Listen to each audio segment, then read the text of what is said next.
Welcome to Delft in the Netherlands. Today we are exploring Delftse Hout, a peaceful forest, just minutes from the historic city center. The summer sun filters through tall trees. Birds sing and the air feels fresh and calm along the walking paths. We pass wildflowers, ponds, and quiet picnic spots. Ducks swim nearby and children laugh in the distance. Vakantiepark Delftse Hout sits beside the woods, offering cabins and campsites, perfect for a nature escape. Visitors enjoy paddle boats, a petting zoo, and cozy cafes with apple pie and coffee. The trails connect to the city by foot or bike, and Delft Central Station links easily to Amsterdam and The Hague. It is a place where people relax, cycle, and enjoy the peaceful beauty of nature all summer long. This forest is a hidden gem full of joy, green space, and community. Perfect for a day trip or weekend away. Welcome to the natural heart of Delft.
Thank you for walking with us through the peaceful trails of Delftse Hout.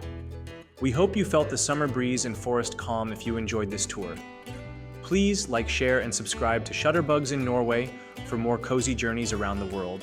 See you in the next adventure.